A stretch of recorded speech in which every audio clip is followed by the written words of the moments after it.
Dans cette série, nous construisons avec le constructeur de moto Koen de Deurwaarder un café racer de A à Z. Dans l'émission précédente, nous sommes allés chez le tapissier qui a terminé la selle pour nous. Maintenant, Koen peut poursuivre le montage du café racer. Maintenant, je vais replacer le ressort arrière. Pour cela, je vais faire descendre un peu la roue arrière. Ainsi, je peux enlever la pression. Et ainsi, la petite planche de bois que Koen avait placée dans l'attente du ressort arrière peut être retirée. J'ai donné une nouvelle couleur au ressort. Avant de le placer, je vais mettre un peu de tape pour peindre autour, pour ne pas abîmer la nouvelle laque pendant le placement.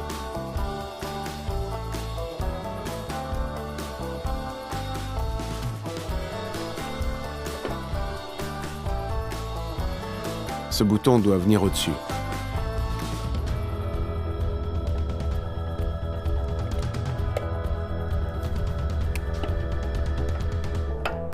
Avec cette tête tournante, vous pouvez régler l'amortissement à l'entrée. Ainsi, vous pouvez adapter le ressort au poids du conducteur et d'un éventuel passager ou bagage.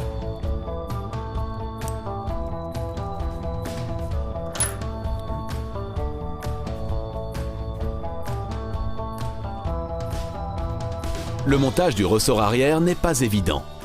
Il y a peu de place et Koen ne veut certainement pas abîmer la nouvelle peinture.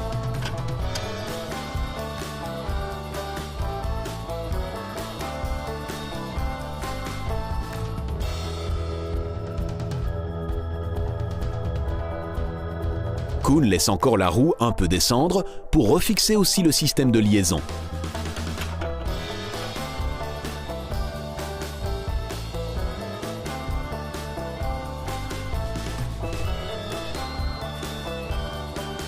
Ensuite, on peut à nouveau retirer le tape et on peut maintenant voir l'effet de la laque sur le ressort arrière. Elle lui donne un bel accent.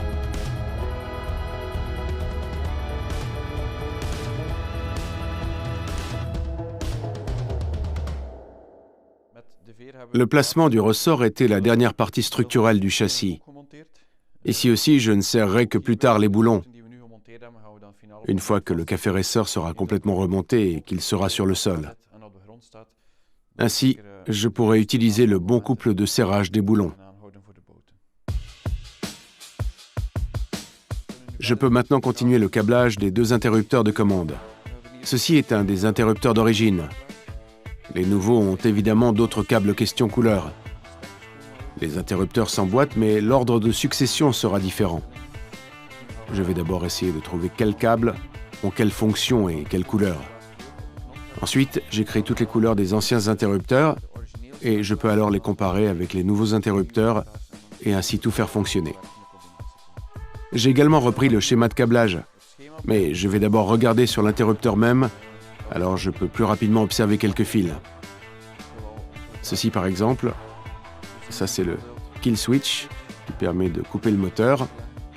Je peux facilement le voir, ce sont deux fils. Je vais les défaire. Et je vois alors exactement la couleur qu'ils ont et quel câble il y a donc dans la prise.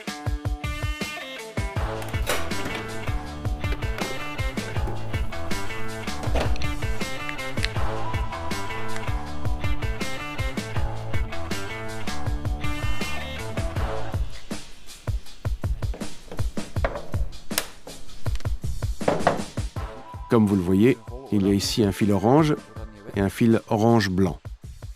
Je peux alors aussi les chercher dans la prise.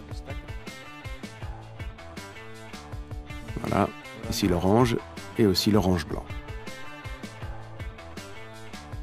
Il faut aussi vérifier l'état de la diode avec le multimètre. Vous voyez une petite note de musique. Ainsi, vous pouvez mesurer vos câbles sur la continuité du courant. S'il y a contact, il y a alors un signal et vous l'entendez.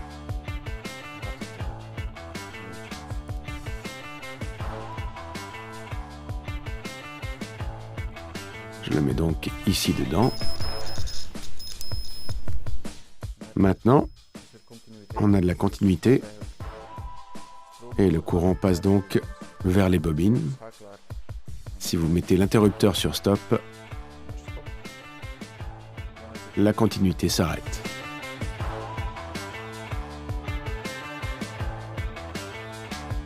Je vais maintenant vérifier tous les câbles, tout mesurer, voir quelle couleur correspond à quelle fonction. Ensuite, je pourrai les comparer et éventuellement les adapter pour que tout fonctionne.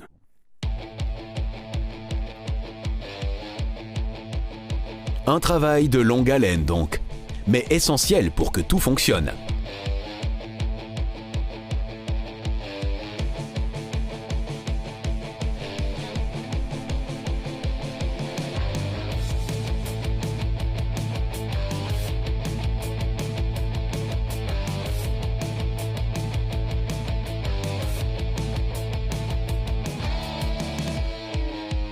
Après de nombreuses mesures et double contrôle, Koen a une liste complète de toutes les fonctions et de toutes les couleurs de câbles.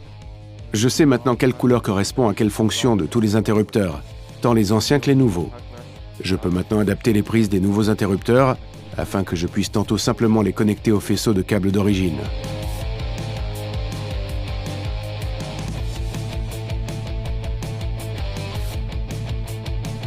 Avec un petit crochet ou un petit tournevis, on peut facilement retirer les broches de la prise. En les remettant ensuite au même endroit que sur les anciens interrupteurs, elles peuvent être connectées aux prises du faisceau de câbles d'origine.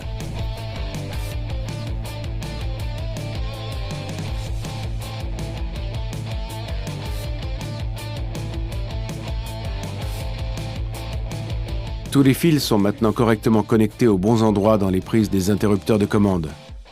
Je peux donc maintenant continuer avec le reste de l'électronique et je vais commencer par monter tous les éléments des composants et ensuite viendra le faisceau de câbles que je vais pouvoir connecter partout.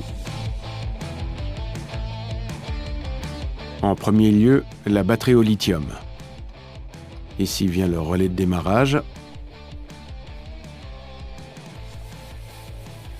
la boîte à fusibles,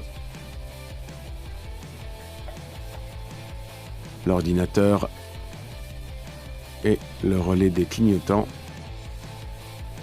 Et ensuite, je peux tout fixer.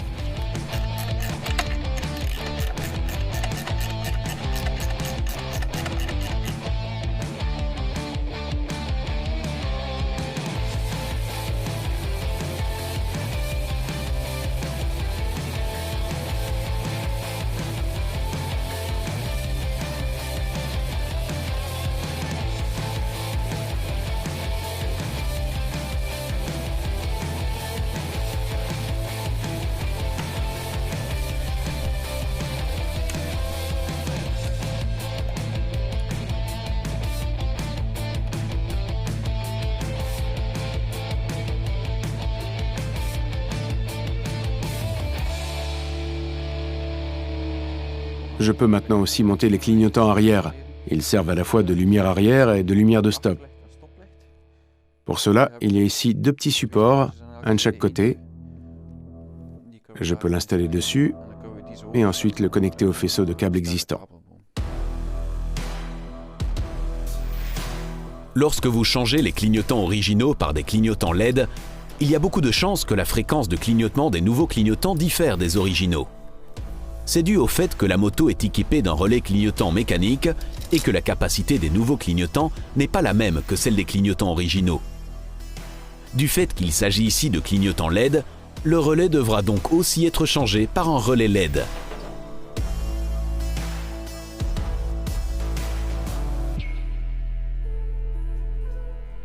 Lorsque tout est bien fixé, le câble peut passer au travers du châssis. Koen les connectera plus tard au faisceau de câbles.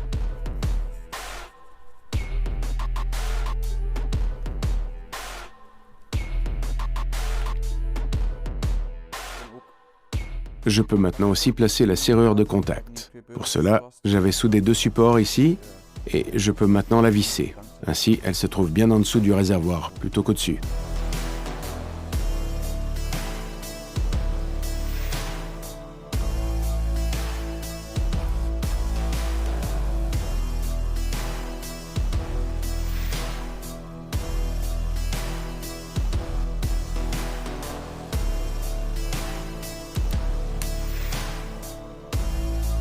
Après la serrure de contact, c'est le tour du transfo. Ce nouvel exemplaire sera placé à l'avant de la moto. Ainsi, il pourra parfaitement refroidir et prester de manière optimale.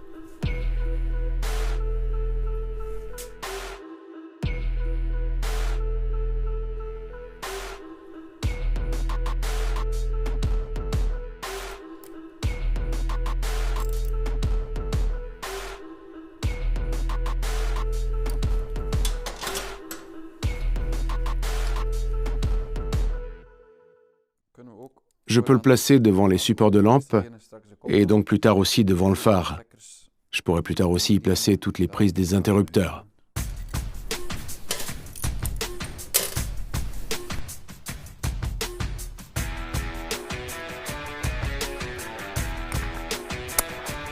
Je ne le fixe pas encore complètement, afin de pouvoir encore le monter ou le descendre pour que le phare soit à la bonne position.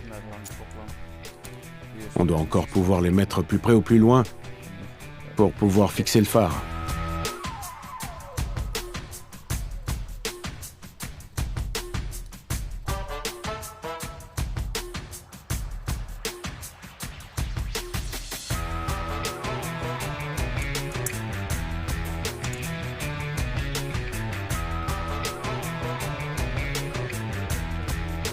Comme vous le voyez ici, je vais utiliser les clignotants comme fixation du boîtier de phare.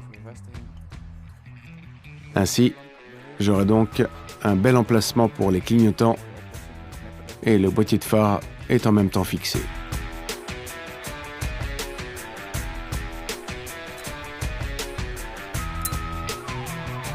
Insérez aussi les câbles de l'interrupteur de commande dans le phare.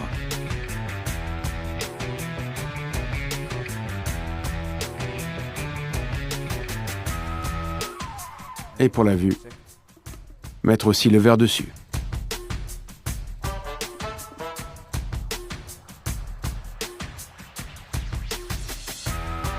Tout est ainsi bien caché, mais le résultat n'est pas celui souhaité. En montant le phare, j'ai remarqué que les supports de la lampe sont en fait trop loin vers l'avant, ce qui n'est pas très beau d'un point de vue esthétique. Le phare est en fait trop loin de la tête de fourche.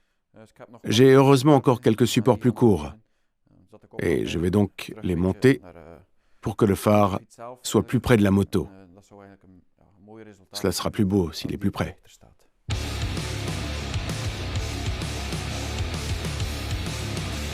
Les nouveaux supports de lampe ne doivent pas être ronds, mais passer au-dessus de la fourche. Et donc, Koen doit à nouveau enlever la plaque de la fourche et les clips.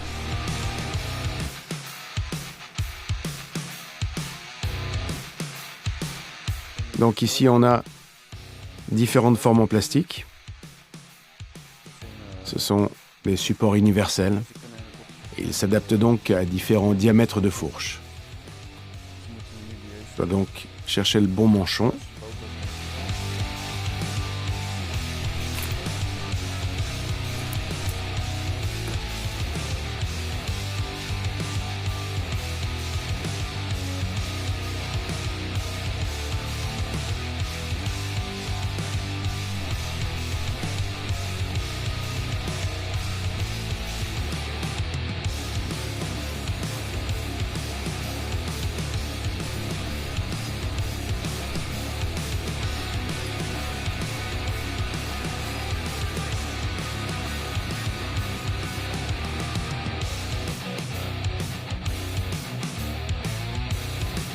Et maintenant, je peux regarder si la position du phare est meilleure.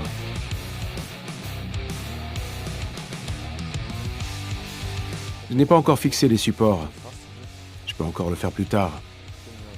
Le phare est maintenant bien plus près de la fourche.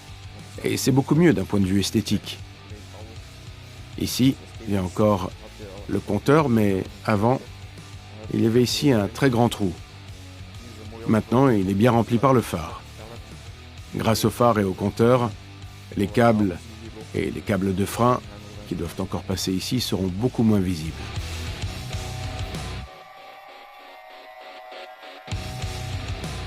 Le phare peut maintenant être fixé avec les clignotants.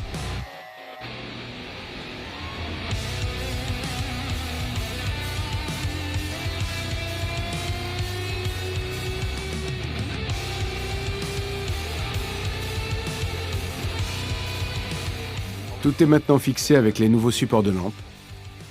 Et c'est beaucoup mieux esthétiquement. Le phare est plus près de la fourche.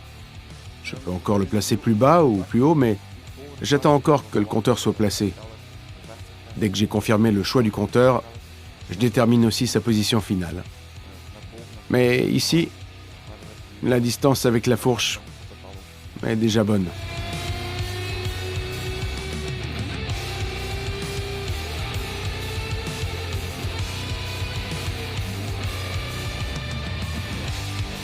Presque tous les composants électriques sont à leur place. Il faut évidemment encore placer un klaxon.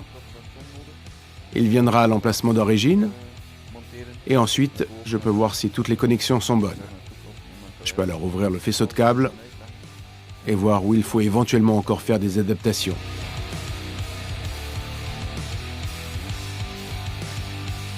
Mais cela, vous le verrez dans la prochaine émission de DIY on Wheels.